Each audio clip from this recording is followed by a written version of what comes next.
தேர்தலுக்காக வெறும் பாவனைக்காக இந்த உணர்வை வெளிப்படுத்துகிறவராக அவர் இல்லை என்பதை இந்த 4 ஆண்டு கால ஆட்சி காலம் நிலைப்படுத்தி இருக்கிறது.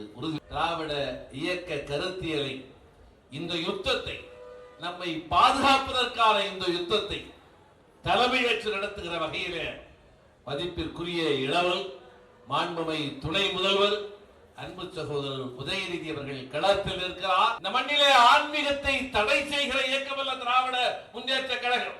ஆன்மீக நம்பிக்கையை எதிர்ப்பவர்கள் அல்ல. உடன்பிறப்பு என்கிற சொல்லின் உயிர் வடிவமாய் வாழ்ந்து கொண்டிருக்கிற அண்ணன் ஸ்டாலின் அவர்கள் திராவிட முன்னேற்ற கழகத்தின் தலைவர் பொறுப்பை ஏற்று இன்று தமிழர்களை தலைவர் பெற செய்தது. மதச்சார்பின்மை என்கிற சொல் சிலருக்கு கசக்கிறது. திராவிடம் என்கிற சொல் சிலருக்கு கசக்கிறது. தமிழ்தாய் வாழ்த்து பாடுவது என்று சொன்னாலேயே சிலருக்கு நெருப்பை அள்ளி போடுவதை போல இருக்கிறது. தமிழ்நாடு என்கிற அடையாளத்தையே மாற்றிவிட முடியாதா? ஆன்மீகம் என்பது வேறு, சாதி வருட சனாதனம் என்பது வேறு. ஆன்மீகத்தை பாதுகாப்போம், இது ஆன்மீக அரசு என முழங்கி எதிராளிகளை குழப்பிவிட்டு களத்தில் எதிரே யாருமே இல்லை என்கிற அளவிற்கு களமாடி கொண்டிருக்கிற எங்கள் சட்டமன்ற கதாநாயகர், இந்து சமய அறநிலையத்துறையினுடைய அமைச்சர், சென்னை கிழக்கு மாவட்ட கழக செயலாளர் மாண்புமிகு அண்ணன் சேகர் பாபு அவர்களே இந்த நிகழ்விலே கலந்து கொண்டு என்னோடு இந்த வேலையை பகிர்ந்து கொண்டிருக்கிற மாவட்ட செயலாளர் மரியாதைக்குரிய தோழர் தேவ ஞான முதல்வர் அவர்களே, குணா பாரதி அவர்களே,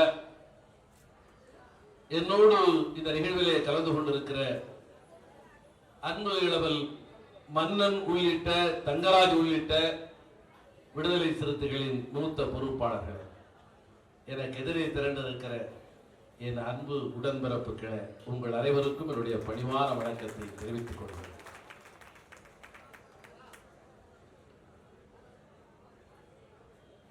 இனம் இன்று நெருக்கடியில் இருக்கிறது. மொழி இன்று நெருக்கடியை சந்தித்துக் கொண்டிருக்கிறது. அத்தகைய சூழலில் நாடு விடுதலை அடைந்து குடியரசு தினம், அந்த விழா நாடு குடியரசாக மாறி பவள விழா காணுகிற 75 ஆண்டு காலத்தை நிறைவு செய்கிற இந்த நிலையில் மதச்சார்பின்மை என்கிற சொல் சிலருக்கு கசக்கிறது. திராவிடம் என்கிற சொல் சிலருக்கு கசக்கிறது. தமிழ்தாய் வாழ்த்து பாடுவது என்று சொன்னாலேயே சிலருக்கு நெருப்பை அள்ளி போடுவதை போல இருக்கிறது. தமிழ்நாடு என்கிற அடையாளத்தையே மாற்றிவிட முடியாதா என்று விவாதத்தை கிளப்புகிறார்கள். சிந்து சமவெளி நாகரிகம் என்பது தமிழர்களின் நாகரிகம். மறைந்த தலைவர் முத்தமிழறிஞர் கலைஞர் அவர்கள் நடத்திய உலக தமிழ் மாநாட்டின் மூலமாக தமிழ்நாட்டு அறிஞர்கள் அல்ல, சர்வதேச அளவிலே அனைவராலும் ஏற்றுக்கொள்ளப்பட்ட அறிஞர்கள், அறிஞர் பர்போரா போன்ற பேராளுமைகள் உறுதிப்படுத்தினார்கள். சிந்துவெளி நாகரிகம் என்பது தமிழர் நாகரிகம் தான் என்று.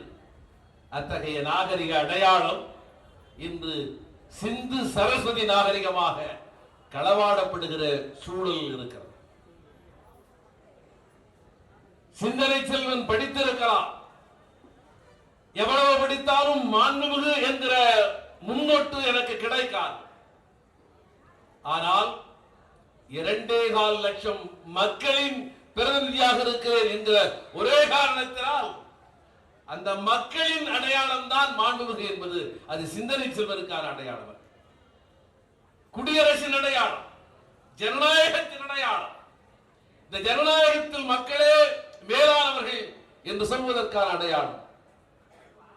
தமிழ்நாட்டின் 234 சட்டமன்ற உறுப்பினர்களும் ஓர் அவையில் திரண்டு வரலாற்று சிறப்பு வாய்ந்த அந்த அவையில மக்களின் பிரதிநிதிகளாக நின்று இணைந்து உருவாக்கி அனுப்பி வைக்கிற சட்டமன்ற மசோதாக்கள் இன்று ஆணவத்தோடு நிராகரிக்கப்படுகின்றன என்று சொன்னால் மக்களாட்சிக்கு அச்சுறுத்தல் உருவாகி இருக்கிறது.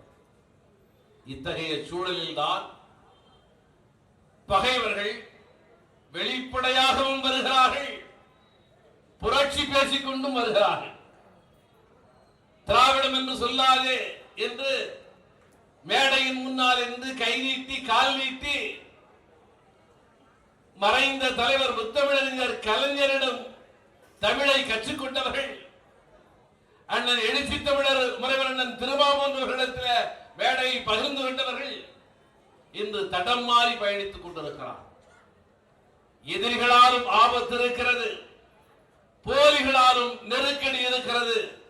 இந்த சூழ்நிலையில் தமிழகத்தின் பேராளுமை, இந்திய அரசியலின் மையம்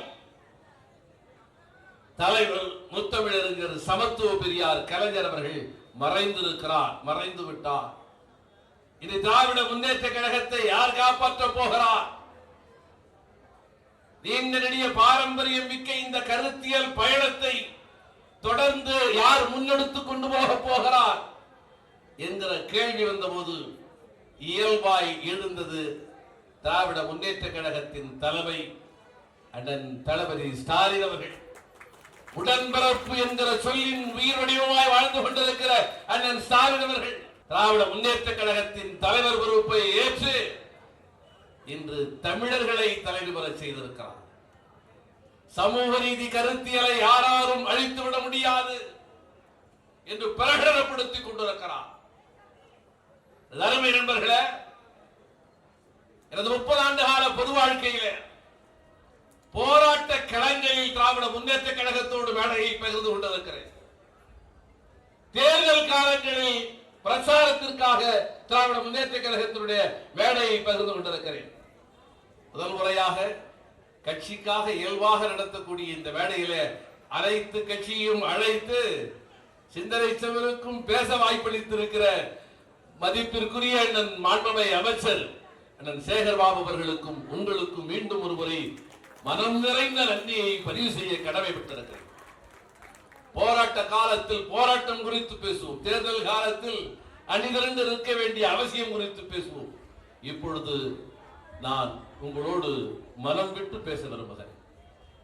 உங்களையும் என்னையும் பிழைத்தது எது என்று நானே எண்ணி பார்க்கிறேன். எனது வாழ்விடம் வேறு, எனது பதவி வேறு. சாதிய வர்ணாசிரம கோட்பாட்டின் அடிப்படையில் கரம் சேர்த்து பயணப்பட முடியாத அளவிற்கு 2000 ஆண்டு கால சுவர்கள் எழுப்பப்பட்ட நிலையில பிரிந்து கிடக்கிற தமிழ் சமூகத்தை ஒரு பெரிய புத்தகம் எழுதியல்ல, ஒரே சொல்லால் ஒருங்கிணைத்தவர் மறைந்த தலைவர் முத்தமிழறிஞர் கலைஞர் அவர்கள். உடன்பிறப்பு என்கிற ஒற்றை சொல்லின் மூலமாக ஒட்டுமொத்த தமிழர்களையும் ஓரடியில் திரட்டியவர். ஒட்டுமொத்த தமிழர்களும் ஒரு தாய் வயிற்றில் பிறந்தவர்கள். ஒரு தாய் வயிற்றில் பெற்றெடுப்பதற்கு வயிறு போதாத காரணத்தினாலே தனித்தனித்தாய் பெற்றெடுத்தாலும் நாங்கள் உடன்பிறப்புகள் தான் என்று சொன்னவர். ஆகவே அத்தகைய பேராளுமை மிகுந்த தலைவர்களால் வழிநடத்தப்படுகிற திராவிட முன்னேற்ற கழக மேடை இன்று பகிர்ந்து கொள்வதிலே நான் பெருமைப்படுகிறேன், மகிழ்ச்சி அடைகிறேன். உடன்பிறப்பு என்கிற அந்த சொல்லை ஒரு உயிர் வடிவமாக்கி வாழ்வியலாக்கி வெளிப்படுத்திக் கொண்டிருக்கிறவராக நம்முடைய மாண்புமிகு தமிழக முதல்வர் அவர்கள் விளங்கிக் கொண்டிருக்கிறார். 2 நாட்களுக்கு முன்னதாக சட்டப்பேரவையிலே தமிழக முதல்வர் அவர்கள் ஆற்றிய உரையை நீங்கள் கேள்விப்பட்டிருப்பீர்கள். அந்த உரை என் போன்றவர்களை கலங்க செய்தது, நெஞ்சம் கனத்து போறது. விழிகளின் ஓரத்தில் வழிந்தோடுகிற கண்ணீரை யாருக்கும் தெரியாமல் மறைத்துக் கொண்டு சட்டப்பேரவையிலே என் போன்றவர்கள் சமாளித்துக் கொண்டு நின்றோம். கவலையால் அல்ல, தமிழ் நிலத்தை காப்பதற்காக ஆட்சி அதிகாரத்தை துறந்தாலும் துறப்பேன் தவிர எத்தகைய பகைவர்கள் வந்தாலும் தமிழகத்தை ஒருபோதும் நான் விட்டுக் கொடுக்க மாட்டேன் என்று மாண்புமிகு தமிழக முதல்வர் அவர்கள் சட்டமன்றத்திலே சூளுரை செய்தார். வாறு பேசுகிற போது தன்னியல்பாக அவர் ஒன்றை சொன்னார்.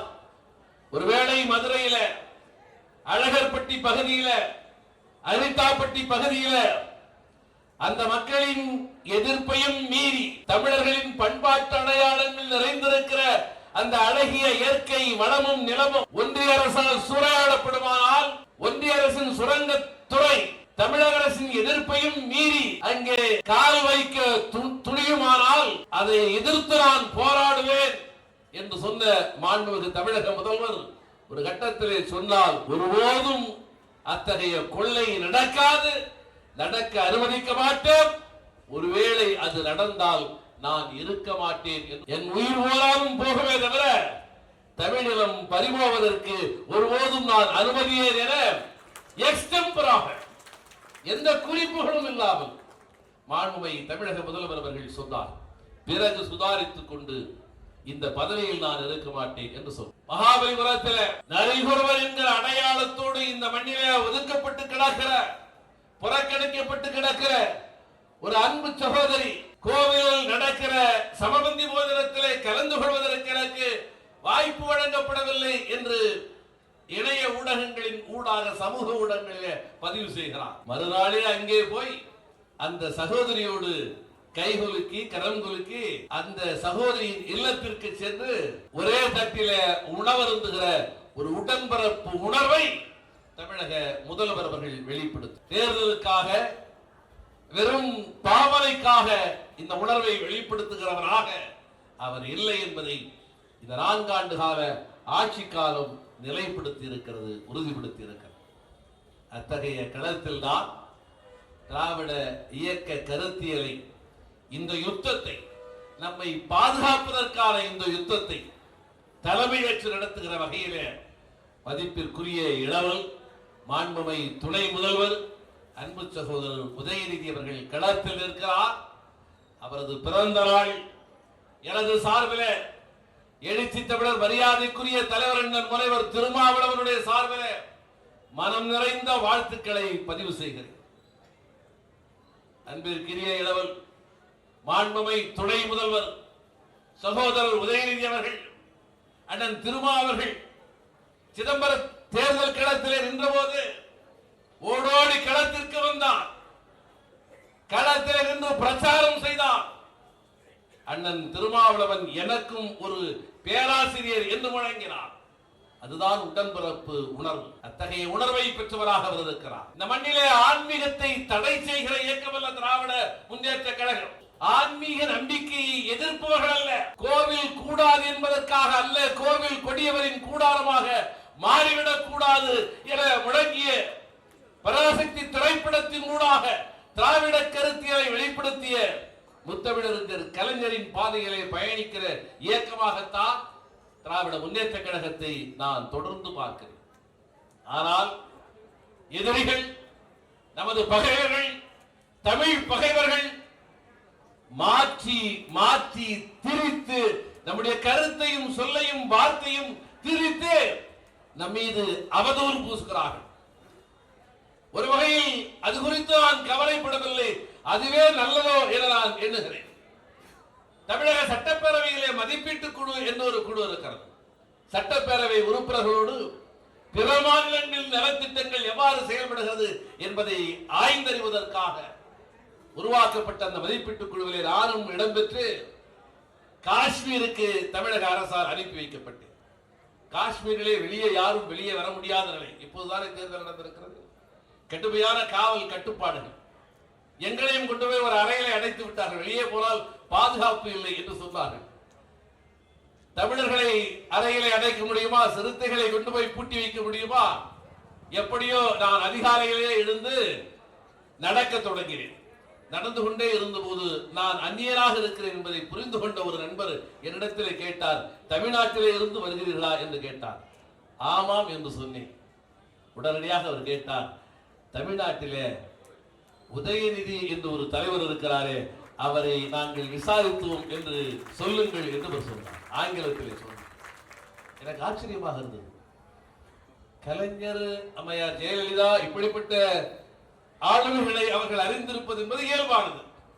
ஒருவேளை தமிழகத்தினுடைய முதல்வர் என்கிற அடிப்படையில் அண்ணன் ஸ்டாலினை அவர்கள் அறிந்திருப்பது இயல்பானது. அப்பொழுது துணை முதல்வராக ஒரு பொறுப்பேற்காத காலம் வரை அறிந்திருக்கிறாரே என்று கேட்டபோது அவருக்கு நாங்கள் எல்லோரும் ரசிகர்கள் என்று சொன்னார்கள்.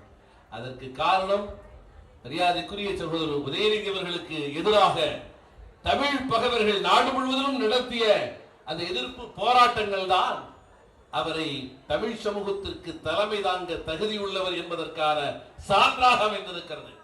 நமக்கான சான்றுகளை நம்முடைய எதிரிகள் தான் வழங்கி இருக்கிறார்கள்.